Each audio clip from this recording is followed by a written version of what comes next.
अफसर के नाते तो उन पे तो तभी आरोप रेलवे सुरक्षा बल ने ही लगा दिए थे और सीबीआई को चिट्ठी लिखी थी कि इन्होंने आय से 145 गुना अधिक संपत्ति इन्होंने अर्जित की है 145% टाइम्स। और सीबीआई ने स्टेट से यहाँ परमिशन मांगी थी, लेकिन उस समय के शासन ने परमिशन नहीं दी। तो आरोप तो उन पे, आरोप का और सिद्धू जी का तो एक दूसरे का चोली दामन का साथ है। अगर उन पर जो ये लगे आरोप, अगर जब उनके लिए डीजीपी के लिए जब डीपीसी हुई थी, अगर वहाँ रखे गए होते, छुपाए नहीं गए होते, तो डीजीपी ना बनते। डीजीपी बनने के बाद वो और अपना पद का दुरुपयोग करने पड़े। रविंद्र जुगरान ने बताया कि जिस नथुराम नामक व्यक्ति से बीएस सिद्धू ने जमीन अपने नाम करवाई थी, उसकी मृत्यु सन 1983 में ही हो चुकी थी, जबकि वर्ष 2012 में बीएस सिद्धू द्वारा उसी नथुराम नामक व्यक्ति से यह जमीन अपने नाम करवा ली गई। वहीं इस पूरे मामले पर पूर्व डीजीपी बीएस सिद्धू ने मीडिया के सामने आकर अपने ऊपर लगे सभी आरोपों को निराधार बताया। साथ में इस मामले पर उच्च न्यायालय की अवहेलना की दुहाई बताया। पूर्व डीजीपी का मानना है कि एक ही बार में कई मुकदमे दर्ज पहले भी हो चुके हैं। सरप्राइजिंग बात यह है कि उसके बाद फिर इन्होंने थाना राजपुर में उसी चीज के ऊपर, जो कि सभी न्यायालयों द्वारा जिसके विरुद्ध फैसला हो चुका था, और इन सब न्यायालय के आदेशों की कॉपी मैं आपको अभी उपलब्ध करा दूंगा इन राइटिंग, उसके विरुद्ध ये मुकदमा कायम हो गया है। और इनका कहना है कि ये शासन के आदेश से हुआ है, जबकि मेरा मानना यह है कि कोई भी शासन न्यायालय के आदेशों की, एक नहीं न्यायालय के 4-5 अलग लेवल के निर्देशों की अवहेलना करते हुए, अवमानना करते हुए कोई ऐसे निर्देश नहीं दे सकता। और अगर ऐसे कोई आदेश शासन की तरफ से आए हैं तो वो इनके द्वारा शासन को गुमराह करके और माननीय न्यायालयों के आदेशों को कंसील करके कराए गए हैं।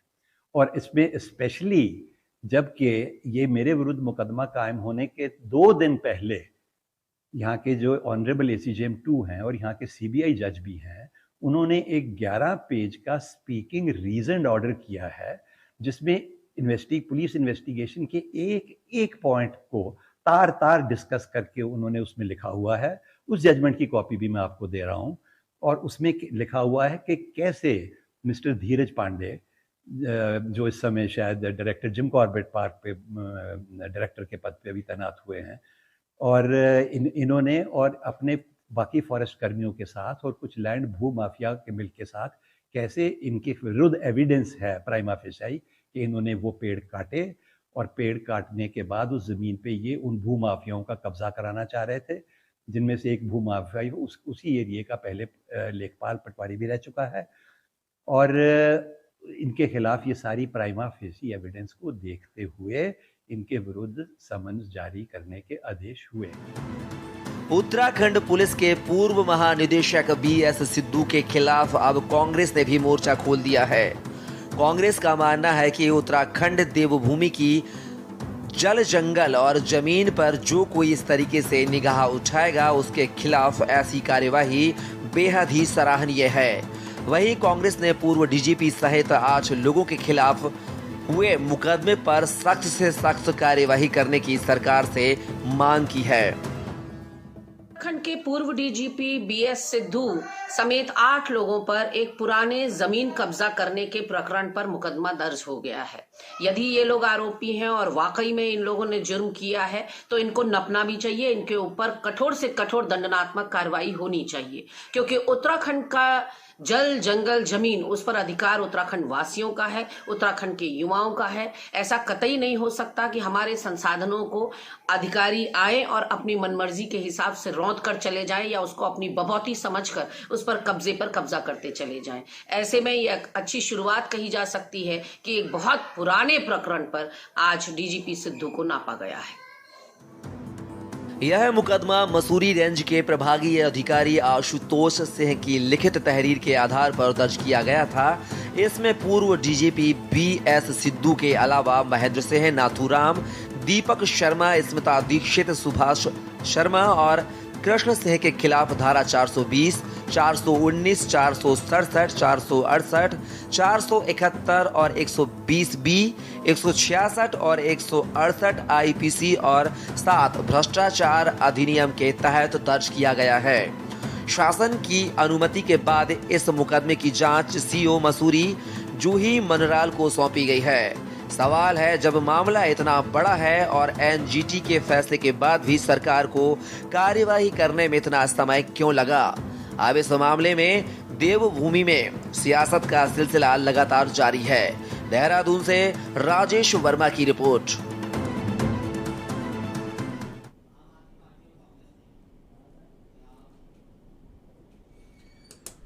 तो पुष्कर सिंह धामी जो उत्तराखंड के मुख्यमंत्री हैं, कहा जा रहा है जीरो टॉलरेंस को लेकर जो बातें की गई थी उस दिशा में इस कदम को माना जा रहा है। चाहे कोई हो, अधिकारी हो, नेता हो, अगर उसने कुछ भी गलत किया है उसे बख्शा नहीं जाएगा। इसी पर हम चर्चा करें। कई सारे खास मेहमान हमारे साथ बने हुए हैं। सबसे पहले आपको उनसे परिचय करा देते हैं। हमारे साथ पीसी थपलियाल हैं, वरिष्ठ यूकेडी नेता हैं। सर, बहुत बहुत स्वागत है आपका। इसके अलावा सुनीता विद्यार्थी हैं, बीजेपी प्रवक्ता हैं। सुनीता जी, आपका भी स्वागत है। साथ ही साथ अरुण शर्मा, वरिष्ठ पत्रकार हमसे जुड़ गए। अरुण जी, आपका भी बहुत बहुत स्वागत। चर्चा की शुरुआत सुनीता विद्यार्थी जी आप ही से करेंगे। अक्सर कहा जाता था, कांग्रेस पार्टी कहना है कि पिछले कई जो मामले चले आ रहे सुर्खियों में रहे कि अपनों को बचाने का प्रयास करती है बीजेपी, और लेकिन इस मामले में कांग्रेस भी कह रही कि जो भी करा जा रहा है ठीक किया जा रहा है।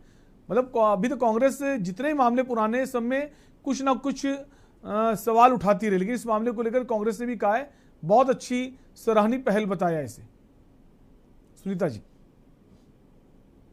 देखिए, कांग्रेस और अन्य दलों का जितना भी हम लोगों को सहयोग मिल रहा है, निश्चित रूप से ऐसे ही दलों को सामने आना चाहिए। और कोई भी हो, जो भी यहाँ की उत्तराखंड की जमीन और जंगल पर जिस तरीके से ये कब्जा मैटर आया है, और तमाम और भी बहुत सारी चीजें हैं, खरीद फरोख्त होती है, बहुत सारे अवैध कार्य जो हो चुके हैं, उन पर अब पूरी तरीके से जो है धामी सरकार ने शिकंजा कसा है। और कोई भी हो, देखिए, अपनों को बचाना ये वाली नियति तो हमारी भारतीय जनता पार्टी की बिल्कुल भी नहीं है। और अपनों में अगर ऐसे लोग जो पार्टी का श्रेय ले या संगठन में रहकर अगर ऐसे कामों को, ऐसे कार्यों को अंजाम देते हैं, तो आपने देखा है कि धामी सरकार ने किस तरीके से जो है उन्हें सख्ती से जो है उनके साथ में निपटा है। और आगे भी ये खास चेतावनी है कि कोई भी किसी भी प्रकार का इस तरीके से जो है फायदा ना उठाने की कोशिश करे। और यहाँ पर कांग्रेस पार्टी की मैं बात करूं, कांग्रेस के जमाने में ही बीएस सिद्धू डीजीपी हुआ करते थे,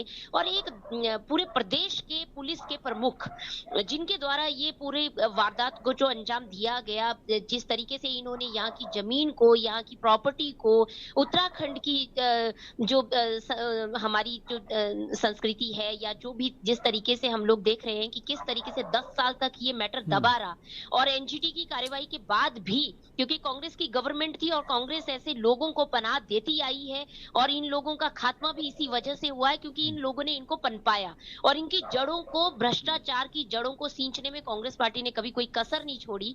लेकिन अब भारतीय जनता पार्टी ने जो जिस तरीके से संकल्प लिया है कि पूरे प्रदेश को हम भ्रष्टाचार मुक्त करेंगे, भ्रष्टाचार रहित प्रदेश हम जनता को देंगे, उस पे हमारी धामी सरकार जो है खरी उतर रही है। और जनता का हमें पूरा इसमें जो है सहयोग मिल रहा है। लोग खुलकर सामने आ रहे हैं, क्योंकि इतनी बड़ी जो शख्सियत है, डीजीपी कोई छोटी चीज नहीं होती है, पूरे प्रदेश का प्रमुख होता है, और अगर वो इन काले कारनामों में फंसा है तो निश्चित रूप से बहुत चिंतनीय विषय है। हमें ऐसे मुद्दों पे जो हम कठोर से कठोर हमने निर्णय लिया है, और आगे भी हम आप देखेंगे कि जीरो टॉलरेंस की जो भारतीय जनता पार्टी की नीति रही है, हम उस पे अडिग हैं। और कोई भी हो, कितना भी बड़ा हो, हमने पहले ही ऐलान किया है कि जो भी हो, चाहे किसी भी पद पर हो, अगर वो अपने पद का दुरुपयोग करता है, अपनी पावर का मिसयूज करता है, या किसी भी कारनामे में उससे लिप्त पाया जाता है, तो उसे बख्शा नहीं जाएगा।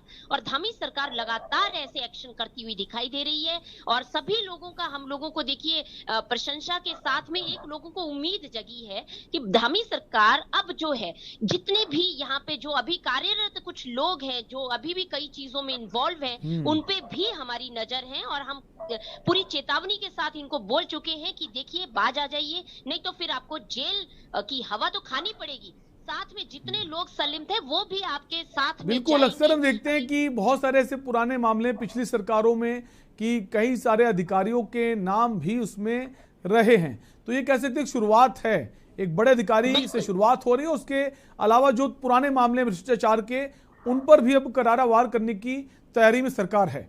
आपके पास लौटेंगे सुनीता जी, पीसी थपलियाल जी के पास आएंगे। पीसी थपलियाल जी, कैसे देखते हैं इस कार्रवाई को? जी देखो, मेरे राज्य में हर साख पे उल्लू बैठा है। अगर जब इन लोगों की हम तहकीकात करते हैं तो उस लुटेरे गैंग का एक हिस्सा मान के हम चलेंगे, जिसको बलि का बकरा बनाकर ये ईमानदार अपने को प्रूव करना चाहते हैं। अगर इनकी अपनी हिस्ट्री देखो, इनका जो इतिहास, इतने बड़े जीरो टॉलरेंस का, नीचे से लेकर ऊपर तक एक ही चीज, जीरो टॉलरेंस हम नहीं देखेंगे। लेकिन मैं आज शुरुआत है इसमें, मैं लिख के दे रहा हूं, कुछ नहीं होगा, क्योंकि इनके जो अपने साम्राज्य में जो बचा हुआ है, जिस तरह की लूट, जिस तरह के कब्जे ये लोग कर रहे हैं। अगर मैं एक छोटा सा एग्जांपल दे रहा हूं कि ये जो आज प्रवक्ता इतना ईमानदारी से बोल रही हैं, इनको सौगंध है, ये बिधोली में जाकर देखें कि इनके विधायक ने कितनी जंगल की जमीन को अपने गुर्गों से कब्जा लिया है। मैं दावे के साथ कह रहा हूं, आप जाइए जरा बिधोली में, आप जाइए जरा 6 नंबर पुलिया पे, जहां पे तुम्हारा खुद का हेडक्वार्टर लटका हुआ है, किस तरह से शत्रु जमीन पे तुमने जमीन को कब्जा किया है। जाइए 6 नंबर पुलिया में, जो एक बड़ी जमीन आते ही, अरे बिल्कुल नहीं, तुम लोगों हो, देखिए फाइल, देखिए आप अगर जब यहाँ पे बोल रहे हैं ना, तो मत बचाइए, मत बचाइए मैडम। मैं अभी और पोल खोलता हूँ आप लोगों की, मैं आपकी और पोल खोलता हूँ, मैं जीरो टॉलरेंस वालों की पोल खोल रहा हूँ। पीसी थपलियाल जी, मैं रोकूंगा आपको। जो भी मामला बता रहे, जिस जमीन का, जिस नेता का, जो भी मामला जिस जमीन जिस नेता का है, उसके खिलाफ कोर्ट में जा सकते हैं। अगर ऐसा कुछ गलत हुआ है, उसके खिलाफ वो शिकायत करेगा तो कोर्ट उस पर भी काम करेगी। फिलहाल बात हम कर रहे हैं जो ये जो पूरा प्रकरण है, इस पर सरकार ने एक शुरुआत की है, एक संदेश दिया, जो भी अधिकारी हैं, उसके बाद जो भी नेता हैं, जो भी गलत रहे बख्शे नहीं जाएंगे। अरे देखिए साहब, सब भगत रहे। सुनीता जी आपके पास आएंगे। बोलने दे रहे, सुनीता जी सुन लीजिए, सुनीता जी सुन लीजिए, आपके पास आएंगे वापस। मैं इसको नहीं बोलने दूंगा। क्यों नहीं उठाया? मैं उठा रहा हूँ, मैंने वहां जाके लाइव किया है। बिना आधार की तुम कोई बात अंधे हो, करेंगे, आपने अंधे हो, हेडक्वार्टर की जमीन मैंने की बात लाइव करी, किया है, मैंने और माननीय पांकी जी ने। अरे सुनो तो सही। ठीक है, ठीक है सुनीता जी सुन लीजिए।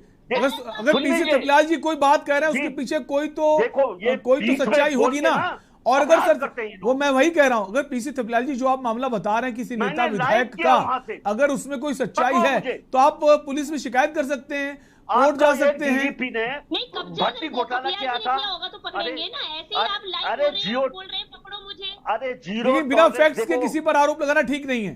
पीसी थपलियाल जी, अगर फैक्ट्स हैं, तथ्य हैं, तो आप कोर्ट का दरवाजा खटखटा सकते हैं, कोर्ट अपना काम करेगा।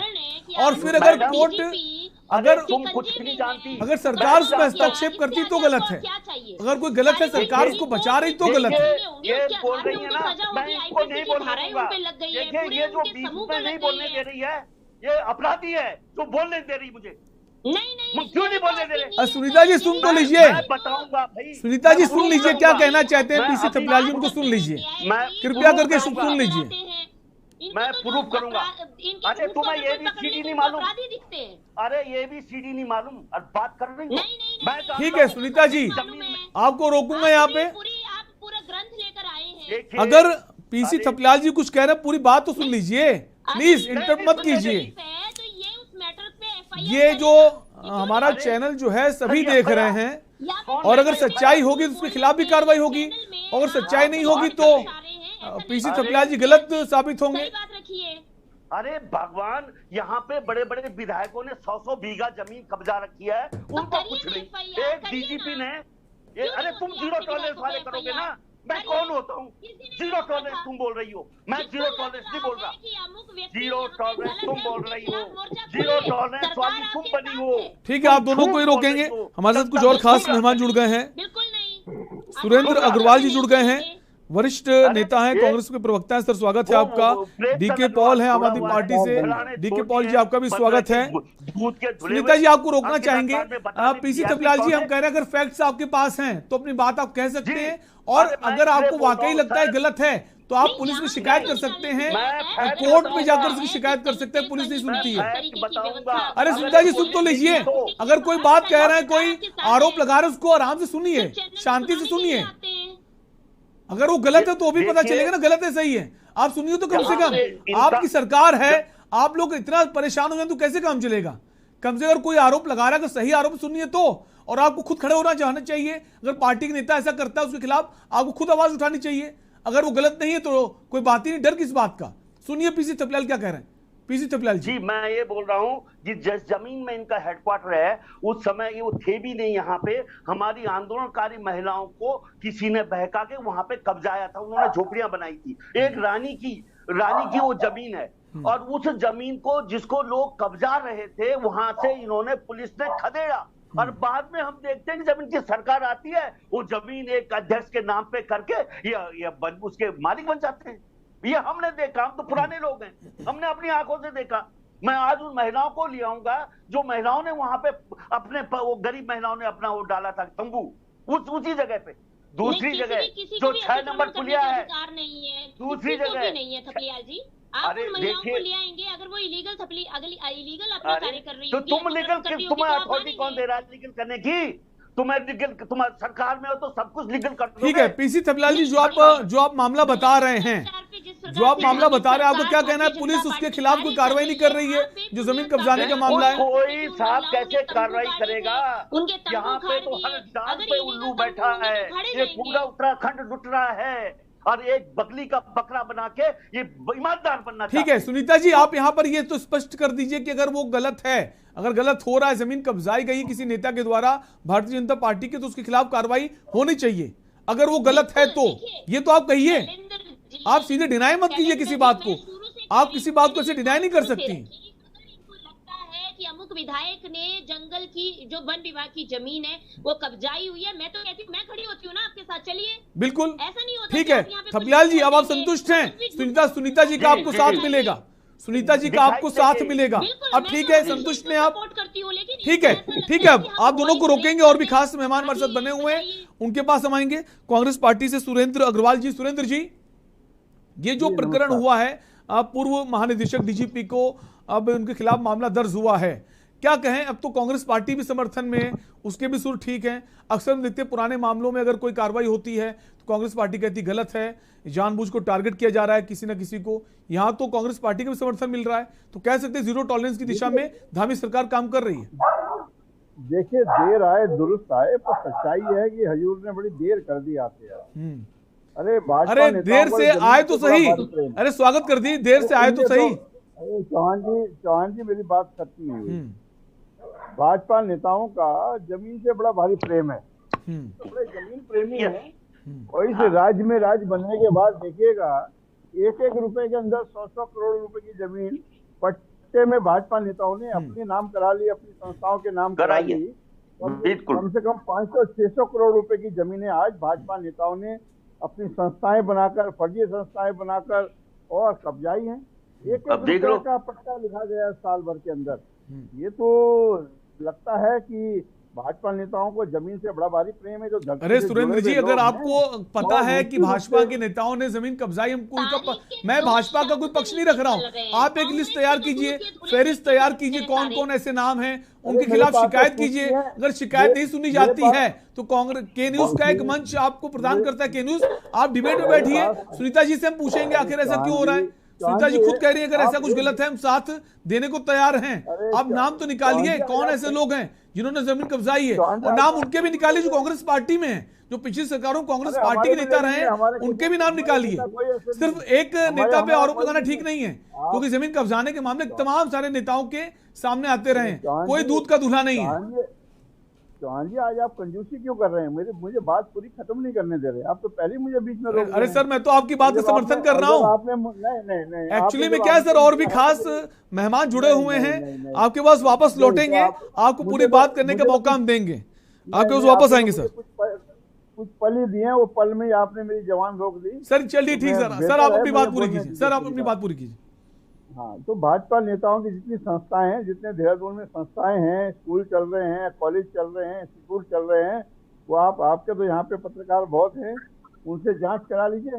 अगर वो जांच करने में असमर्थ है तो मैं लिस्ट जारी कर दूंगा। मेरा मात्र इतना निवेदन है कि जो संपत्ति की लूट भाजपा की सरकार के नेताओं ने की, सरकार में आने के बाद करी, सरकार में रहते हुए करी है, वो बड़ा भारी दुर्भाग्यपूर्ण है। जहाँ तक डीजीपी साहब की बात है तो मैं समझता हूँ बहुत देर करी है। इसमें तो 5-6 साल पहले हो रहे थे, उससे पहले वाले मुख्यमंत्री भी आपको जीरो। लेकिन जो हमारे नए मुख्यमंत्री हैं हमारे आप सबके पुष्कर सिंह धामी, इनको ज्यादा समय पिछली सरकार में नहीं मिला, थोड़ा समय मिला, और जितना समय मिला वो जमीन पर नजर आए हैं। तो उनकी तारीफ कहीं ना कहीं दबी जुबान में विपक्षी पार्टी के नेता भी करते हैं, जैसे भी हैं अच्छे मुख्यमंत्री हैं। एक ब्रेक का वक्त है, ब्रेक के बाद हम वापस चर्चा को आगे बढ़ाएंगे। हमारे साथ आम आदमी पार्टी के नेता भी जुड़ गए, डीके पॉल जी, साथ ही साथ वरिष्ठ पत्रकार अरुण शर्मा जी भी हैं, उनसे भी जानेंगे उनकी क्या पूरी राय। छोटे से ब्रेक का वक्त है, फौरन लौटेंगे। आप देख रहे हैं के न्यूज, खबरों का सारथी। देखें कौन नया खिलाड़ी आया है, समझा देते हैं, प्यार से समझाएंगे। ये तो अपनी जुबान है। जुबान एक हो तो दिल भी एक होने चाहिए। विमल बोलो जुबान केसरी। खाने में स्वाद जागे, पोषण मिलेगा सबका, सेहत का ध्यान रखे, ये फेवरेट है सबका। खुशबू उड़े निराली, व्यंजन में जान डाले, वाह वाह रे बावर्ची, लहदे हैं खाने वाले। 100% शुद्ध कच्ची घानी का बावर्ची सरसों का तेल, बावर्ची खिलाइए सबको रिझाइए। बावर्ची। आप देख रहे हैं के न्यूज, खबरों का सारथी।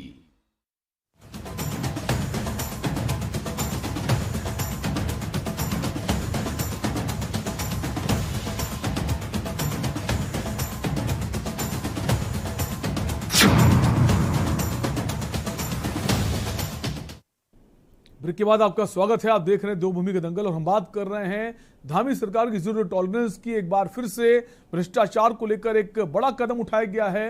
उत्तराखंड के पूर्व पुलिस महानिदेशक यानी डीजीपी, उनके खिलाफ कार्रवाई की गई है, मुकदमा दर्ज किया गया है। इसी पर चर्चा कर रहे हैं, हमारे साथ कई सारे खास मेहमान बने हुए हैं। वापस हम चर्चा को आगे बढ़ाएंगे। आम आदमी पार्टी के प्रवक्ता डीके पॉल जी हमारे साथ जुड़ गए हैं। डीके पॉल जी, आपके पास आएंगे। इस कदम को कैसे मानते हैं? जैसे कहा जा रहा देर आए दुरुस्त आए, या फिर शुरुआत हो गई है? जो पूर्व अधिकारी पहले के रहे हैं या अभी के भी हैं जिनके खिलाफ गलत मामले हैं, चाहे वो किसी पार्टी के नेता हों, तो शुरुआत हुई है, बारी बारी से अब आगे बड़े बड़े चेहरे सामने आएंगे। डीके पॉल जी। जी शैलेंद्र जी, देखिए राज्य का संसाधन, राज्य की जमीनें, राज्य के सिस्टम को कितना इन्होंने बिगाड़ दिया है, चाहे कांग्रेस पार्टी चाहे भारतीय जनता पार्टी हो। मैं इस बात से सहमत हूँ आदरणीय थपलियाल जी की कि भारतीय जनता पार्टी के जो नेता है या कार्यकर्ता है, वो नेता कार्यकर्ता नहीं है, वो व्यापारी है पूरे देश के अंदर। और आपने देखा होगा श्री राम जन्म भूमि की मंदिर की भूमि को 2 करोड़ में लेकर के, और आपने 200 करोड़ में उसको 2 घंटे 4 घंटे में रजिस्ट्री कर दी। तो उत्तराखंड क्या मायने रखता है इनके लिए? राम मंदिर को, राम जी को नहीं बख्शता इन्होंने, तो ये उत्तराखंड के देव तुल्य लोगों को कैसे बख्शेंगे? मैं कह रहा हूँ सिद्धू जी पे कार्रवाई हुई, खूब कर रही है कार्रवाई। आप जरा किशन नगर चुंगी पर जाकर के जो पैसिफिक मॉल एमडीडीए ने बनाया, उसकी जमीनों पर इतना पंगा, इतना हंगामा हुआ, जांच भी बैठी, क्या हुआ? भारतीय जनता पार्टी के जो नेता हैं वो नेता नहीं है, वो व्यापारी हैं, जमीनों को खुद्र बुद्र करने वाले। उत्तराखंड के अंदर अगर सबसे ज्यादा कोई लोग हैं तो वो भारतीय जनता पार्टी के कार्यकर्ता है, नेता है। मैं इसलिए कह रहा हूँ, बड़ी जिम्मेदारी के साथ इस बात को कह रहा हूँ। मैं कह रहा हूँ आप गैर सैंड की आसपास की भूमि के खसरा नंबर निकलवा लीजिए। और किस प्रकार से जब गैर सैंड के नाम पर ये वहां बैठ करके कोई सत्र तो करना चाहते नहीं है, लेकिन वहां की जमीनों को खुद करने के लिए बिल्कुल अपनी पैसा लगाने के लिए, माल लगाने के लिए वहां पे, क्योंकि इनकी सुनियोजित प्लानिंग रहती है। कैबिनेट में जब इनकी मीटिंग होती है, जब मीटिंग करते हैं तो ये पहले ही बता देते हैं कि फलानी जगह पर हम ये काम करने जा रहे हैं, जमीन खरीद लो। तो व्यापारी है ये बड़े। डीके पॉल जी, आपको रोकना चाहेंगे इसी बीच एक बड़ी खबर आ रही उत्तर प्रदेश की राजनीति से जुड़ी हुई। आजम खान को 3 साल की सजा सुनाई गई है। बड़ी खबर इस वक्त आपको बता रहे हैं। समाजवादी पार्टी के कद्दावर नेता आजम खान को 3 साल की सजा।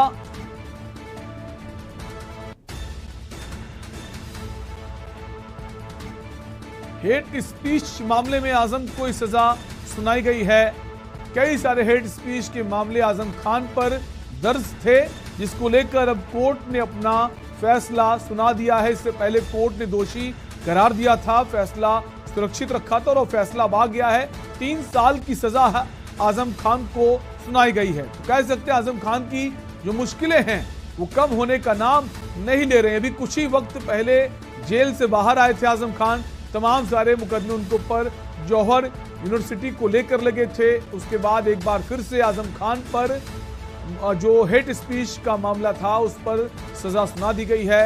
3 साल की सजा सुनाई गई है। इस वक्त की बड़ी खबर आपको बता रहे हैं, उत्तर प्रदेश की राजनीति से जुड़ी हुई इस वक्त की बड़ी खबर। समाजवादी पार्टी के कद्दावर नेता आजम खान को 3 साल की सजा। तो एक बार फिर से आजम खान को जेल की कोठरी में जाना होगा। कुछ ही वक्त हुआ है आजम खान को जेल से बाहर आए और एक बार फिर से आजम खान जेल जाएंगे। 3 साल की सजा आजम खान को सुनाई गई है।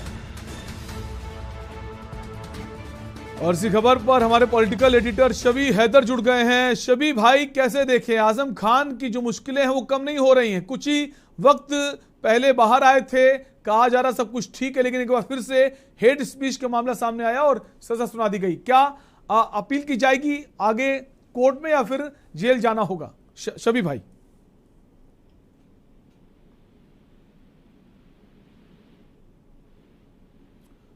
शबी हैदर, आप हमें सुन पा रहे हैं?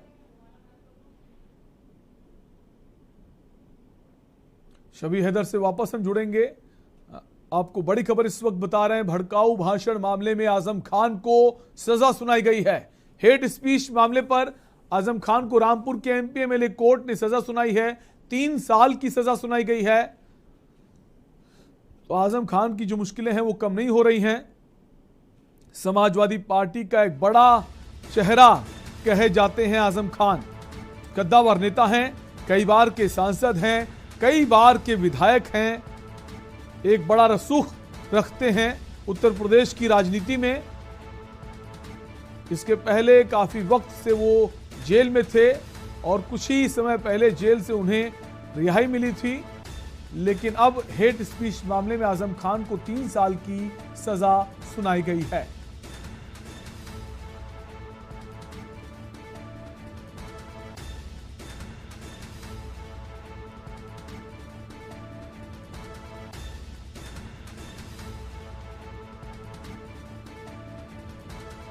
कई सारी हेट स्पीच के जो मामले थे वो दर्ज थे, चाहे वो प्रधानमंत्री के खिलाफ हो, मुख्यमंत्री के खिलाफ हो, और अब कहा जा रहा है कि जो विधायकी है वो भी जा सकती है।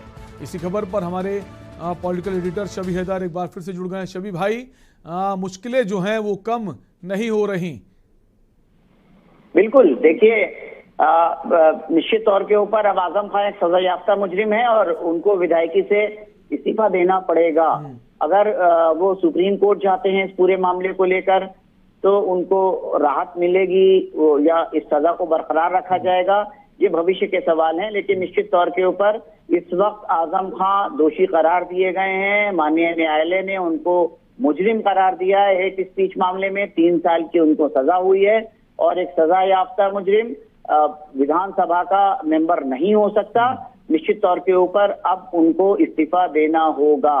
वो इस्तीफा देते हैं, सुप्रीम कोर्ट जाते हैं, ये उनको तय करने का अख्तियार होगा। लेकिन एक देखिए, जो बड़ी भारी बोझ है मुकदमों का आजम खान के ऊपर और एक लंबा समय उन्होंने जेल में व्यतीत किया है। 100 से ज्यादा उनके ऊपर मुकदमे जो हैं वो दर्ज हैं और अब ये जो फैसला आया है 2019 का एक केस था, चुनाव के दरमियान हेट स्पीच का मामला है और निश्चित तौर के ऊपर अब आजम खान, उनके रणनीतिकार, उनके वकील किस तरीके का निर्णय लेते हैं भविष्य की अपना जो है उसके लिए, ये देखने वाली बात होगी। लेकिन अब कह सकते हैं कि आजम खान पर अब जो सजाओं का ऐलान है वो शुरू हो गया है, क्योंकि देखिए लगातार ऐसे बहुत सारे मुकदमे हैं जो उनके ऊपर जो है वो लगे हुए हैं और चाहे वो प्रिंटिंग प्रेस का मामला हो, चाहे वो रगा लाइब्रेरी की किताबों का मामला हो, चाहे वो दलितों की जमीनों का मामला हो, चाहे वो रामपुर की बाग का मामला हो, चाहे वो दूसरे और कोई सारे मामले हो, तो 100 से ज्यादा मुकदमे हैं आजम खान के ऊपर।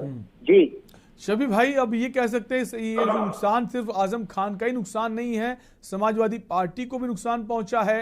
एक कद्दावर नेता है, बड़ा चेहरा है, और अगर जो विधायकी से इस्तीफा दिया जाएगा, जो सीट खाली होगी, तो उस सीट के लिए भी जो अब मुकाबले की जो तैयारी है, वहां भी समाजवादी पार्टी को कई मुश्किलें उसके सामने चुनौतियां हैं। बिल्कुल, देखिए लगातार समाजवादी पार्टी की जो रणनीति है वो पिट रही है, और लगातार जो है वो सही जो उनके निर्णय है वो सही साबित नहीं हो रहे हैं। मैं आजमगढ़ और रामपुर ये 2 लोकसभा सीटों पर इस्तीफा देकर, चाहे वो अखिलेश यादव हो, चाहे वो आजम खां हो, दोनों ने जो है उत्तर प्रदेश विधानसभा का जो सदस्य था वो बनना स्वीकार किया, और अब आजम खां भी जो है वो के लिए जो है ये एक बड़ा फैसला है, एक बड़ी चुनौती है। तो निश्चित तौर के ऊपर वहाँ उपचुनाव होगा। उपचुनाव में जिस तरीके से लोकसभा का जो है नतीजा आया है, रामपुर लोकसभा सीट जो आजम खां की सीट कही जाती थी, समाजवादी पार्टी की सीट नहीं होती थी, वो आजम खां की सीट कही जाती थी, और अभी उस पर जो है वो हार का सामना करना पड़ा है। तो देखना यही होगा कि अब वहां पर समाजवादी पार्टी आजम खां किस तरीके का फैसला लेते हैं। लेकिन निश्चित तौर के ऊपर ये एक बड़ी राजनीतिक नुकसान है समाजवादी पार्टी के लिए। मुस्लिम चेहरे के तौर पर समाजवादी पार्टी ने हमेशा आजम खां को जो है वो आगे रखा, और पूरी अगर हम सरकार की बात करें तो सिर्फ और सिर्फ अगर कोई मुस्लिम राजनीति से रिलेटेड अगर कोई फैसले ले सकता था तो वो आजम खां थे। और जब वो एक बड़ा चेहरा, एक बड़ा जो चीज है वो अब राजनीति में जो है वो नहीं रहेगा, नहीं होगा, तो निश्चित तौर के ऊपर कहीं ना कहीं वोटों में बिखराव आएगा। या समाजवादी पार्टी, एक बात हमेशा अक्सर कही जाती है, चाहे हम 2022 के चुनाव देखें, आजम खान उस वक्त जेल में थे और उनको कैंपेनिंग का मौका नहीं मिला था। एक बड़े स्टार प्रचारक की भूमिका में काफी वर्षों से रहे हैं, और उसका फायदा भी समाजवादी पार्टी को मिला है। पिछले चुनाव की बात करें 2022 की, उसमें आजम खान कहीं नजर नहीं आए चूंकि जेल में थे। कई लोगों का यह मानना था कि अच्छा है कि आजम खान जेल में हैं, अगर वो बाहर होते तो नुकसान होता, लेकिन नुकसान तो समाजवादी पार्टी को, भले सीटें बढ़ी हों, सत्ता में नहीं आ पाई। और 2024 का चुनाव भी नजदीक, अगर 3 साल की सजा सुनाई जाती है और सुप्रीम कोर्ट जाते हैं, लेकिन मुझे नहीं लगता कि इतना आसान होगा समाजवादी पार्टी के लिए आजम खान के लिए वापस बाहर आना। तो नुकसान समाजवादी पार्टी को है, बड़ा नुकसान है शैलेंद्र ये। और अगर हमने आजम खां को लाइव जो है, अगर आप देखेंगे, आप न्यूज रूम से अगर आप आजम खां को सुन रहे हैं तो उसका जो असर है वो अलग है, और अगर आप रैली स्थल से, सभा स्थल से अगर आप आजम खां को सुनेंगे तो निश्चित तौर के ऊपर आजम खां की सभाओं में पिन ड्रॉप साइलेंस होता था, और वो किसी भी मुद्दे पर अपने तरीके से जब बात रखते थे, राय रखते थे, तो उनको सुनने वालों को बिल्कुल बेबाक अंदाज था। और हमने देखा है जब आजम खान किसी रैली में पहुंचते तो एक बड़ा हुजूम उमड़ पड़ता था, तो सुनने वाले जो हैं उनको पसंद करते थे। भले ही वो हेड स्पीच का मामला है, हेड स्पीच के मामले कई और भी नेताओं में दर्ज हैं। आप बने रहिए शबी, हमारे साथ समाजवादी पार्टी के प्रवक्ता मनोज यादव जुड़ेंगे, उससे पहले हमारे साथ प्रधान संपादक जुड़ गए हमारे दुर्गेंद्र चौहान जी। दुर्गेंद्र जी, कैसे देखते हैं बड़ा कद्दावर नेता आजम खान, और ये माने कि जो हेड स्पीच का मामला है, अब आगे बाकी नेताओं को सतर्क रहना होगा? निश्चित तौर पर ये फैसला शैलेंद्र मैं इसे बहुत दूरगामी देख रहा हूँ। ये आजम खां के खिलाफ जो आज ये फैसला आया है कोर्ट का, MP MLA कोर्ट रामपुर का, 3 साल की उन्हें सजा सुनाई गई है, और इस सजा याफ्ता होने के बाद उनकी विधानसभा सदस्यता जाना लगभग तय है, और आगे इसका आपको दिखाई सुनाई पड़ेगा। लेकिन सवाल ये है कि आजम खां की सजा के आलोक में मैं बहुत इस राजनीति को और जो पूरे सिनेरियो को एक अलग तरीके से देख रहा हूं।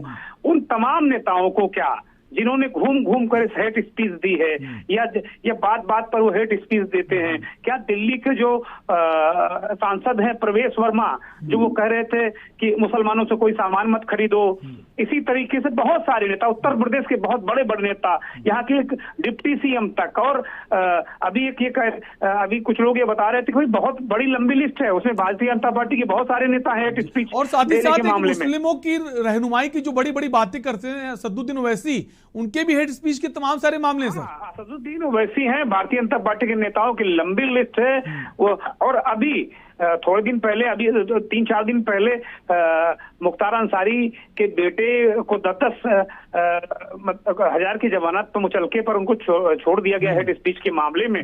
तो ये बड़ा इसको समझने की जरूरत है कि रामपुर का MP MLA कोर्ट आजम खां को हेड स्पीच के मामले में 3 साल की सजा देता है। मऊ का कोर्ट जो वहां मुख्तार अंसारी के बेटों को 10,000 के मुचलके पर छोड़ता है। ये भी कानूनविदों को समझने या उनसे समझने और सीखने की बात होगी।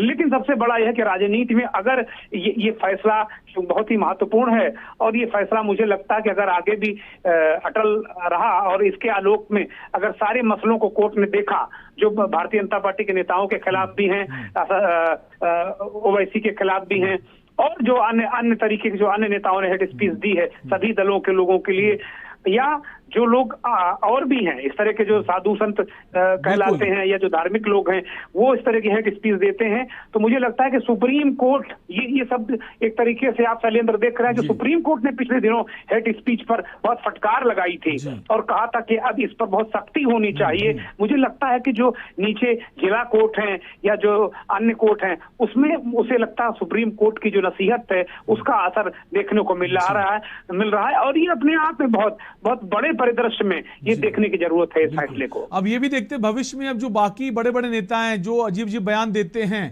तो हो सकता है उसमें रोक लगे और एक डर लोगों में बने कि अगर आजम खान के साथ ऐसा हो सकता है तो हमारे साथ भी हो सकता है। सर नहीं, निश्चित तौर पर डर इसको एक देखिए, अब ये बहुत मैं इसे कहूंगा, मैं अपनी सीमाओं को लांघना नहीं चाहता क्योंकि वो मेरी सीमाएं हैं, मेरी लक्ष्मण रेखा है कि मैं चूंकि कानून का विद हूं नहीं, ला का मैं विशेषज्ञ हूं नहीं, इसलिए मैं बहुत अपनी लक्ष्मण रेखा पर बना रहूंगा, उसको पार नहीं करूंगा। लेकिन अब ये देखना होगा कि ये सजा केवल आजम खां के लिए है या जो बहुत सारे मामले, मैं सीधे अभी कहूंगा कि जो दिल्ली के सांसद हैं प्रवेश वर्मा, क्या उन पर भी इसी तरह मुकदमा चलाकर उनको सजा होगी? क्योंकि उन्होंने तो हदें पार कर दी। बहुत सारे और भी नेता हैं, भारतीय जनता पार्टी के नेता उसमें ज्यादा, मैं बार इस बात को कहूंगा, और सभी दलों के लोग ज्यादातर हैं, तो उनको क्या इस तरह की सजाएं मिलेंगी? क्या उन जनप्रतिनिधियों को सजाएं मिलेंगी? क्या गिरिराज सिंह जो आए, अक्सर मुस्लिमों पर उनका बयान आता है, क्या उनको इस तरह की सजा मिलेगी? ये बड़ा प्रश्न है। पूरे भारत के परिप्रेक्ष्य में इस फैसले को देखने की जरूरत है। और मैं फिर कहूंगा कि सुप्रीम कोर्ट ने जो पिछले दिनों सख्ती की हेड स्पीच के मामले में, क्योंकि हेड स्पीच से एक माहौल खराब होता है, एक कम्युनल हार्मोनी नष्ट होती है और फिर उसका असर आपकी अर्थव्यवस्था पर, आपके सामाजिक ताने बाने पर पड़ता है। तो इसलिए सुप्रीम कोर्ट ने जो सख्ती की थी, मुझे लगता है कि जिला अदालतों में उसका असर आ रहा है शैलेंद्र, और भी तमाम चीजें देखने को मिलेंगी। जी, स्वस्थ लोकतंत्र के लिए हेड स्पीच का रुकना बेहद जरूरी है। अब इसके बाद जो बाकी नेता हैं, क्या अब उनके ऊपर भी कानून उसी तरह कार्रवाई करेगा, देखने वाली बात होगी। फिलहाल आपका बहुत बहुत शुक्रिया सर, आपने तमाम जो बातें हैं साझा की हमारे साथ। मनोज यादव जी जुड़ गए हैं, समाजवादी पार्टी के प्रवक्ता है। मनोज जी, कैसे देखते हैं इस फैसले को? अब शुरुआत हो गई है, अब कोई भी होगा हेड स्पीच जिसने दी होगी या आगे देगा, उसको बख्शा नहीं जाएगा, उसके खिलाफ भी ऐसी कार्रवाई होगी। मनोज जी, देखिए, जिसकी लाठी उसकी भैंस वाला दौर चल रहा है और इस दौर में मुझे नहीं लगता है कि किसी को थोड़ी सी भी ढिलवाई करने का कोई चर्या रखना चाहिए। मुझे जो याद आता है, चाहे वो प्रवेश वर्मा का बयान हो, चाहे अनुराग ठाकुर का बयान हो, अथवा बीजेपी के 1 दर्जन ऐसे लीडरान है जो हेड स्पीच, वो चाहे वो बिहार का जो लीडर इनका मिनिस्टर रहा है वो हो, सांसद हैं, जितने भी लीडरान हैं, मैं विपक्ष की सभी सरकारों से ये आपके चैनल के माध्यम से अनुरोध कर रहा हूँ कि इन पे दर्जन मुकदमे उनके स्टेट में। नहीं मनोज जी, कोर्ट का फैसला है, कोर्ट तो स्वतंत्र है, कोर्ट किसी पक्ष में फैसला तो नहीं सुनाती है, तो इस फैसले का तो स्वागत होना चाहिए। हाँ, जो आप बात कह रहे हैं, जो बाकी नेता हैं, चाहे वो भारतीय जनता पार्टी के हों या दूसरी अन्य पार्टियों के हों, सबके लिए अब खतरे की घंटी है। अरे चौहान साहब, इसीलिए कह रहा हूँ, एक पे तो कोर्ट ने, अच्छा कोर्ट ने जो फैसला दे दिया उस पर हम टिप्पणी क्या करें? उस पे तो हमें जो कानूनी अधिकार है उसका हम इस्तेमाल करेंगे, आगे की ऊपर की अदालतों में जाएंगे, जमानत की अपील करेंगे, अपनी जो सफाई देनी है वो देंगे, उस पे तो हम टिप्पणी नहीं कर सकते हैं। उसका स्वागत भी हम नहीं करेंगे, इसलिए स्वागत नहीं करेंगे क्योंकि बड़ी त्वरित कार्रवाइयां हो रही हैं, बड़ी तुरंत फैसले हो रहे हैं। बिल्कुल, त्वरित कार्रवाई जो हो रही है बाकियों पर भी हो, तब तो लोगों को और भरोसा बढ़े मैं न्यायालय आपको पे। फिलहाल वक्त कम है। मनोज जी बहुत बहुत शुक्रिया, आपने तमाम बातें कही। शबी भाई आपका भी शुक्रिया। तुम बात कर रहे थे उत्तर प्रदेश की राजनीति को लेकर, जहां आजम खान को 3 साल की सजा हेड स्पीच मामले में सुनाई गई है। वापस अपने कार्यक्रम में हम आएंगे। 2 मुंह के दंगल में हम बात कर रहे हैं धामी सरकार के जो जीरो टॉलरेंस को लेकर जो लगातार बातें की जाती हैं। पूर्व डीजीपी के खिलाफ मुकदमा दर्ज हुआ है, इसी पर चर्चा करें। कई सारे खास मेहमान हमारे साथ बने हुए हैं। हम वापस आएंगे। हमारे साथ आम आदमी पार्टी के डीके पॉल जी हैं, वो अपनी बात कंप्लीट नहीं कर पाए थे, माफी चाहेंगे। डीके पॉल जी, हम चाहेंगे आप अपनी बात पूरी करें।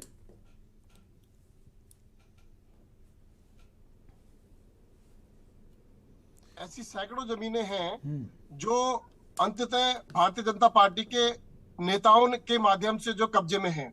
अब इनकी सरकार के मंत्रियों की 300-300, 400-400 बीघाओं में यूनिवर्सिटी बन जाती है। इन्हीं के माध्यम से दूसरे राज्यों से व्यापारी यहाँ आकर के जो सड़क योजना है हमारे उत्तराखंड की, जो उत्तराखंड के लोगों को रोजगार मिलना चाहिए था, वो उनको ठेकेदारी उनकी वहां की मिल जाती है। हमारी 100-100 बीघा जमीन जो बंजर पड़ी हुई हमारे पहाड़ियों की, जिन्होंने राज्य बनाया, जिन्होंने शहादतें दी, उनकी जमीनों को खुर्द-बुर्द करने का काम यानी डीएम के माध्यम से ये बाहर के देश के किसी भी व्यापारियों को देने का कानून बना देते हैं। भाई मेरा कहना यह है कि आप कब तक इस राज्य को भू माफियाओं के हवाले रखेंगे? कब बचेगी उत्तराखंड की जमीन आम लोगों के लिए, उन लोगों के लिए जिन्होंने सपना देखा था कि हमारी जमीन होगी, उस पर हमारे काम होंगे, हमारा रोजगार होगा, हमारे बच्चे पलायन रोक करके यहाँ पे उस पर काम करेंगे। ऐसी व्यवस्थाएं कब बनाएगी सरकार? बिल्कुल, कब करेगी इन भू माफियाओं पर कार्रवाई? शुरुआत नहीं, मैं कहता हूँ सिद्धू जी की बात नहीं है जी, नहीं तमाम लोग हैं जो भी हैं, चाहे वो किसी पार्टी से संबंध रखते हो, चाहे वो किसी भी सरकार में अधिकारी रहे हो, चाहे वो वर्तमान सरकार में अधिकारी रहे हो, कोई भी है, अगर वो इस तरह जमीन कब्जाने का काम करता है, लॉ एंड ऑर्डर के साथ छेड़छाड़ करता है, तो कार्रवाई होनी जरूरी है। हम आपके पास लौटेंगे। अरुण शर्मा हमारे साथ वरिष्ठ पत्रकार हैं। अरुण जी, कैसे देखते हैं इस पूरे प्रकरण को, और क्या ये माने शुरुआत हो गई है? अब जो भी अधिकारी पुराने हों, तमाम सारे ऐसे अधिकारी हैं जो भ्रष्टाचार के आरोप उन पर लगे लेकिन कार्रवाई नहीं हो पाई, तो ये माने उनके लिए अब समय जो संकट का है, या फिर जो राजनेता हैं किसी भी सरकार में रहे हों, उनको लेकर भी अब कह सकते हैं कि अब मुश्किल हो सकती है? देखिए, ये सारे प्रकरण में, इस पूरी डिबेट में अब तक जो निकल के आया, उससे तो ये लगा कि सिद्धू को हम लोगों ने दोषी करार दे दिया है, जबकि पक्ष दूसरा भी है। निश्चित तौर पर फॉरेस्ट की जमीन कब्जे में आई थी जो वापिस चली गई। निश्चित तौर पर पेड़ कटे थे जिस पे जुर्माना लगा, वो जुर्माना भर दिया गया। और अभी तो आपने उस चीज पर बात ही नहीं करी कि सिद्धू मुकदमा लड़ रहे हैं उनके खिलाफ, जिन लोगों ने उनको ये जमीन बेची, सिद्धू के अकाउंट से व्हाइट में 2 करोड़ रुपए गए हुए हैं और सिद्धू मुकदमा लड़ रहे हैं। देखिए, तथ्य अगर रखने हैं तो सारे रखिए, एक पक्षीय बात मत करिए। नहीं, सिद्धू, बीएस सिद्धू ने कहा है कि मामला तो पहले ही दर्ज हो चुका है, ये तो कोर्ट की अवमानना बताया गया है कि वापस आप कैसे उस मामले में दोबारा कार्रवाई कर सकते हैं, मुकदमा दर्ज कर सकते हैं। मैं वही चीज समझा रहा हूं। बिल्कुल, उस मामले पर आ रहा था, उस सवाल के साथ ही मैं बीजेपी की जो प्रवक्ता उनसे सवाल करता, लेकिन उससे पहले मैंने चाहा कि आपकी राय जरूरी है सर। लेकिन अब समय खत्म होने वाला है ना, इसलिए मैंने ये बात करी है जी सर कि हमारी डिबेट एक पक्षीय चली गई पूरी की पूरी। निश्चित तौर पर इस प्रदेश में बहुत सारे भूमि घोटाले हैं, मैं उससे बिल्कुल इनकार नहीं करूंगा, मैं इनके साथ हूं। जो पैनल में लोग बोल रहे थे, मैं उनके साथ हूं, लेकिन वो कोई एक पक्षीय नहीं है, उसमें तमाम दलों के नेता हैं। दूसरी चीज, मैं जो कह रहा था कि सिद्धू ने के ऊपर ये मामला था पेड़ कटने का, उस पर पेनल्टी हुई, सिद्धू ने पेनल्टी भर दी। उसके बाद सिद्धू को जिन लोगों ने जमीन बेची, ये अलग मैटर है कि वो जिससे वो जमीन जिसके नाम थी वो मर गया और उसके बाद किसी दूसरे आदमी को खड़ा करके वो जमीन बेची गई। बिल्कुल, तो वो क्या सिद्धू ने खड़ा किया, ये भी प्रूव होना है। सिद्धू तो उनके खिलाफ मुकदमा लड़ रहा है, जो उसके अकाउंट से व्हाइट का पैसा गया है 2 करोड़ रुपए, उसकी वसूली के लिए वो मुकदमे लड़ रहे हैं। तो अगर पक्ष देखें तो दोनों, डिबेट का मतलब दोनों पक्षों को सामने रखना होता है। और यहाँ कोई नहीं, इसीलिए 8 लोगों का नाम, इस मामले में 8 लोगों का नाम दर्ज है। जो पूरा मामला है इसमें सिर्फ अकेले बीएस सिद्धू नहीं है, जो भी हैं सबके नाम दर्ज हैं। और कहीं ना कहीं लेकिन बीएस सिद्धू डीजीपी रहे हैं, बड़े अधिकारी रहे हैं, उनको ये ऐसा नहीं, उनको पता नहीं था कि उनको किसी ने बुला लिया और साइन करा लिया, पैसे ले लिया। इतना आसान नहीं होता किसी अधिकारी के साथ 420 का करना, 420 करना सर। बिल्कुल नहीं, ये भी एक बड़ा तथ्य है। और क्या फिर कि जब उनको लगा फंसने वाले हैं तो जब उनको लगा फंसने वाले तो चीजों को मिसगाइड करने के लिए ये सारी चीजें की गई, ये पक्ष ये भी है। देखिए उस टाइम वो एडीजी थे जी, और एडीजी एक बहुत बड़ा पद है। बिल्कुल। और एडीजी जैसा आदमी बिना छानबीन करे किसी जमीन को खरीद रहा है और उसके साथ साथ 9 बीघे जमीन को और पेड़ कटवा दे रहा है, तो ये गंभीर मामला है। मैं इस चीज से इनकार नहीं करूंगा। ठीक है, सुनीता जी कुछ कहना चाहती है, वक्त कम है, सुनीता जी अपना रिएक्शन दीजिए। देखिए शैलेंद्र भाई ने यहाँ पे बड़े करीने से जो है बीएस सिद्धू के लिए जो है सफाई दी और बड़ा अच्छा लगा कि आपने पक्ष को पूरा करने की कोशिश तो की लेकिन चूक गए। आय से अधिक संपत्ति में मुकदमा दर्ज हुआ है भाई साहब। 145% आय अधिक होने का जो मैटर आया है उसको आपने छुआ मैडम जी। अरे मैडम उस पर मुकदमा नहीं है, ये दूसरा मुकदमा नहीं है। ये सारी चीजें उसमें हैं। अभी देखिए आप प्रेस कॉन्फ्रेंस सुनिए और उसमें साफ तरीके से बताया गया है। इसमें सुभाष शर्मा, दीपक शर्मा, तमाम ऐसे जो मसूरी के जो यहाँ पे लोग भी गिनाए गए, आईपीसी की धाराएं सब पे लगी हैं। जो 25 पेड़ कटे थे, एनजीटी ने जो जुर्माना लगाया 45 लाख का, ये तो नहीं हो सकता ना कि बीएस सिद्धू डीजीपी है या एडीजी है तो कोई किसी वारदात को अंजाम देंगे और वो फाइन भर देंगे और उनका जो जुर्म है वो खत्म हो जाएगा। मतलब क्या बात कर रहे हैं आप? नहीं, ये जो मामला है सुनीता जी, बीएस सिद्धू ने अपने पद का दुरुपयोग किया है। बीएस सिद्धू ने अपने पद का दुरुपयोग किया है और उन्होंने कर्मचारियों के खिलाफ केस भी दर्ज करा दिए जो उनकी बात नहीं मान रहे थे जमीन कब्जाने के मामले में।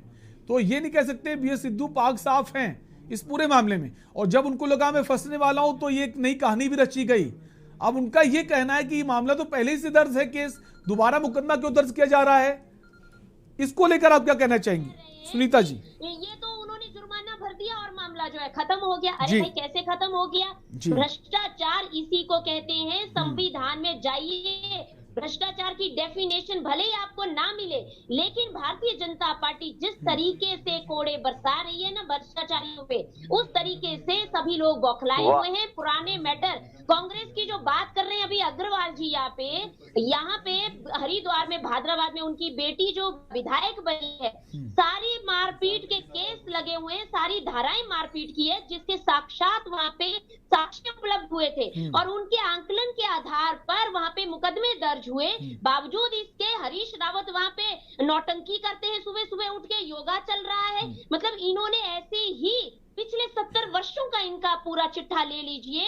इन्होंने नेहरू के जमाने से, इंदिरा के जमाने से ऐसे ही बड़े बड़े कारनामे अपने छिपाए और उनपे मुकदमे क्या, उनपे आंच तक नहीं आने दी। और आज की डेट में अब देखिए, जब से मोदी सरकार आई, आप 8 सालों का इतिहास लीजिए और बताइए कि मोदी सरकार किस तरीके से हर एक व्यक्ति को चेता रही है, समझा रही है और उसके बाद लीगल प्रोसेस जो है अपना रही है। लेकिन यहाँ थपलियाल भाई साहब तो बिधौली लेके बैठ गए। बिधौली थपलियाल साहब, बहुत सारी जमीनें होंगी, हम सबको एकजुट होके इनके, बिल्कुल ये अच्छी बात है, एकजुट होना चाहिए। आरोप लगाने से काम नहीं चलेगा। अगर आपको लग रहा है कहीं कुछ गलत हो रहा है तो भारतीय जनता पार्टी के नेता सुनीता जी ने खुद कह दिया हम आपके साथ हैं।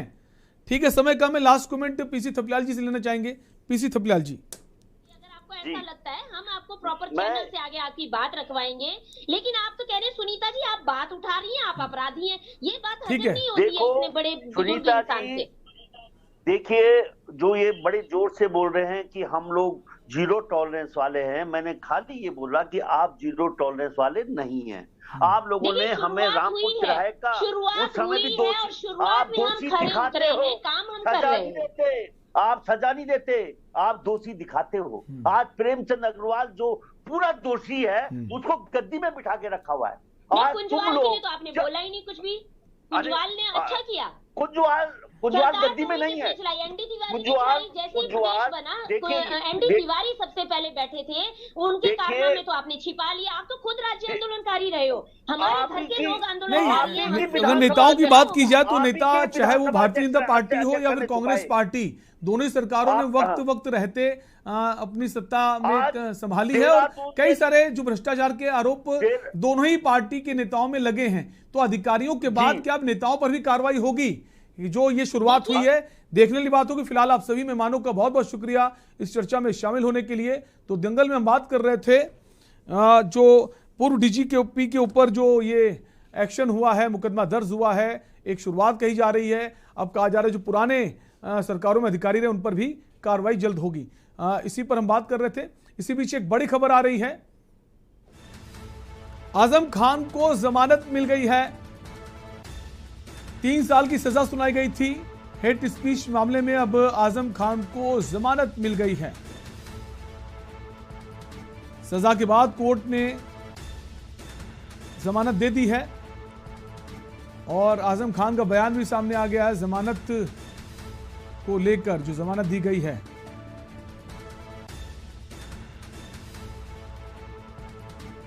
बड़ी खबर इस वक्त आपको बता रहे हैं, आजम खान को जमानत मिल गई है। हेट स्पीच मामले में एमपी एमएलए कोर्ट ने 3 साल की सजा सुनाई थी, उसके बाद जमानत मिल गई है। तो अब जेल जाने की जो बात कही जा रही थी, ऐसा नहीं होगा। अब आजम सीधे अपने घर जा सकेंगे।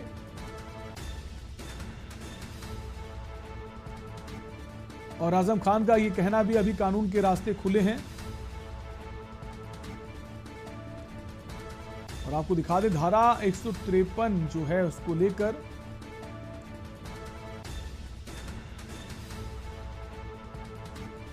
तो हेट स्पीच मामले को लेकर जो 3 साल की सजा सुनाई गई थी, उस पर अब जमानत आजम खान को मिल गई है।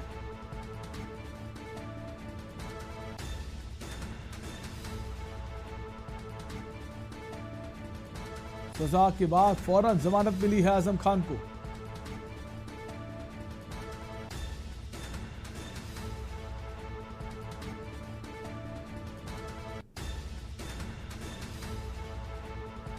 और आजम खान ने कहा है कि अभी कानून के रास्ते खुले हैं। तो कोर्ट से घर जाएंगे आजम खान और ऊपरी अदालत में अपील करने की बात भी कही आजम खान ने। जमानत पर हूं, इंसाफ का कायल हूं, ये बयान आया है आजम खान का।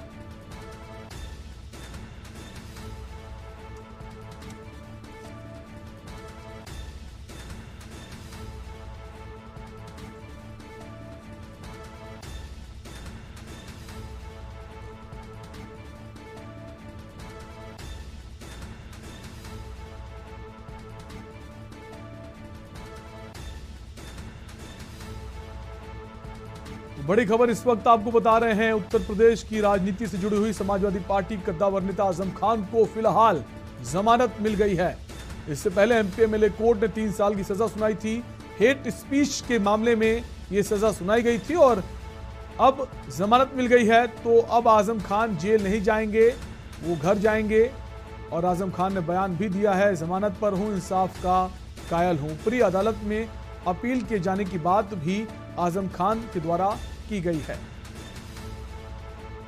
तो राहत आजम खान को फिलहाल के लिए सजा के बाद कोर्ट से जमानत मिली है।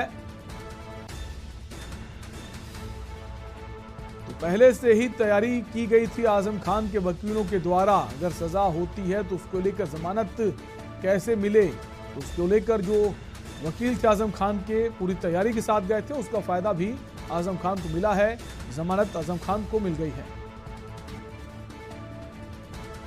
और इसी खबर पर हमारे पॉलिटिकल एडिटर शबी हैदर जुड़ गए हैं लखनऊ से। शबी भाई, तो राहत फिलहाल के लिए तो आजम खान को मिल गई है, क्या कुछ कहेंगे? हम वापस कोशिश करेंगे शबी हैदर से जुड़ने की। तो फिलहाल बड़ी खबर इस वक्त आपको बता रहे हैं, आजम खान को हेट स्पीच मामले में जमानत मिल गई है। रामपुर की एमपी एमएलए कोर्ट ने पहले सजा सुनाई 3 साल की, उसके बाद जमानत मिल गई है। फिलहाल आजम खान जेल नहीं जाएंगे। हेट स्पीच के कई सारे मामले आजम खान पर दर्ज थे, चाहे वो प्रधानमंत्री नरेंद्र मोदी को लेकर हो या फिर मुख्यमंत्री योगी आदित्यनाथ को लेकर।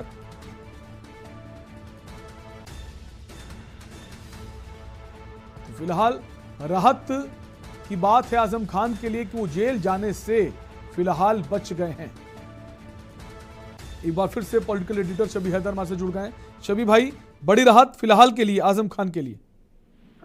बिल्कुल, देखिए अमूमन जो ऐसा होता है कि जब सजा का ऐलान होता है तो उसके फौरन बाद जो है अभियुक्त को गिरफ्तार कर लिया जाता है और जेल भेज दिया जाता है। निश्चित तौर के ऊपर आजम खां इस मामले में लकी साबित हुए, अदालत ने उनको जमानत दे दी है। अब उस जमानत का वो किस तरीके से फायदा उठाते हैं, क्या करते हैं, सुप्रीम कोर्ट जाते हैं और अपनी जो उनको सजा दी गई है इसके खिलाफ जो है अपील दायर करते हैं, ये एक देखने वाली बात होगी।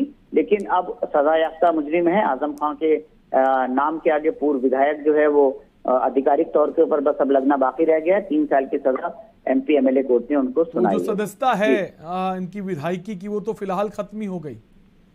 जी बिल्कुल बिल्कुल बिल्कुल। बहुत बहुत शुक्रिया शबीर भाई तमाम जानकारी के लिए। तो बड़ी खबर आपको इस वक्त हम बता रहे हैं, आजम खान को फिलहाल जमानत मिल गई है। एमपीएलए कोर्ट ने पहले 3 साल की सजा सुनाई, लेकिन उसके तुरंत बाद जो वकील थे आजम खान के, उन्होंने पूरी तैयारी की हुई थी और जैसा कि कह रहे शबीर भाई कि इस मामले में लकी साबित हुए, क्योंकि अक्सर हम देखते हैं एमपीएमएलए कोर्ट अगर कोई सजा का फरमान ऐलान करता है तो जेल ही जाना होता है, लेकिन यहाँ पर तुरंत जमानत मिलना एक तरह से कह सकते हैं आजम खान की लकी रहा। फिलहाल आजम को राहत है। अब सुप्रीम कोर्ट जाने की बात की जा रही है इस फैसले के खिलाफ और विधानसभा सदस्यता जो है वो आजम खान की चली गई, यानी कि अब उपचुनाव जो हैं वो रामपुर में होंगे। तो समाजवादी पार्टी के लिए कहीं ना कहीं एक नुकसान है और बाकी जो हेड स्पीचर हैं, जो तमाम हेड स्पीच के मामले लोगों पर दर्ज हैं या फिर जो इलेक्शन में लोग ऐसी बातों का इस्तेमाल करते हैं कहीं ना कहीं उनको पॉलिटिकल माइलेज मिले, तो उनके लिए एक ये फैसला जो है क्या अब आगे हेड स्पीच के मामले आना बंद हो जाएंगे या फिर लोगों को चुनाव जो है वो ज़्यादा फायदेमंद मुफीद साबित होता है, देखने वाली बात होगी। फिलहाल बड़ी खबर आपको बता रहे हैं, आजम खान को जमानत मिल गई है।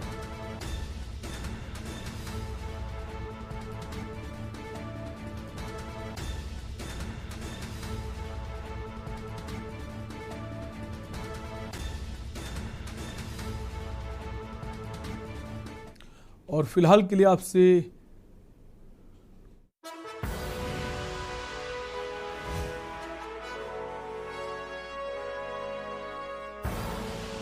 आप देख रहे हैं के न्यूज, खबरों का सारथी। मस्त मस्त मस्त मस्त मस्त है, बड़े मस्त है, टेस्ट में भी लज्जत है, बावर्ची की सोया बड़ी मस्त है। बावर्ची न्यूट्री सोया बड़ी, इसमें है हाई प्रोटीन जो खाने को बनाए एक हेल्थी डाइट और टेस्ट में बड़े मस्त है। देखें कौन नया खिलाड़ी आया है, समझा देते हैं, प्यार से समझाएंगे। ये तो अपनी जुबान है। जुबान एक हो तो दिल भी एक होने चाहिए। विमल बोलो जुबान केसरी। आप देख रहे हैं के न्यूज, खबरों का सारथी। नमस्कार, मैं हूं विनय आपके साथ। अब रुख करेंगे स्पीड न्यूज की तरफ। अमरोहा में अज्ञात कारणों से रोडवेज बस में उठा धुआं। बस में धुआं उठने से मची अफरा तफरी। मां अपने 9 साल के बच्चे को बस से फेंक कर खुद भी कूदी। दोनों को मामूली चोटें आई, अस्पताल में भर्ती।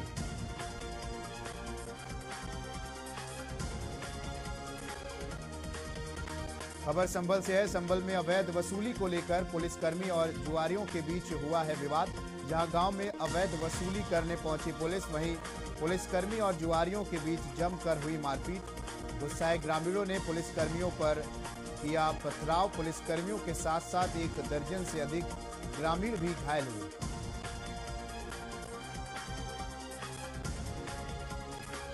लखनऊ से खबर है, जहां लखनऊ में नाका थाना क्षेत्र के विजयनगर में मोबाइल मार्केट में भीषण आग लग गई। जहां मौके पर नाका पुलिस के साथ 2 दमकल की गाड़ियां भी मौजूद हैं। दमकल कर्मी सीढ़ी पर चढ़कर आग बुझाने का प्रयास कर रहे हैं।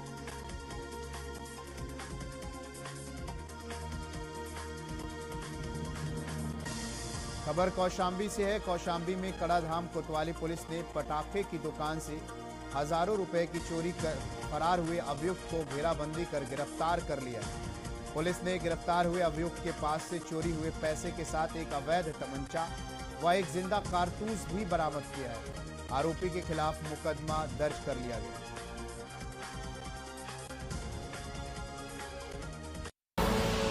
आप देख रहे हैं के न्यूज, खबरों का सारथी।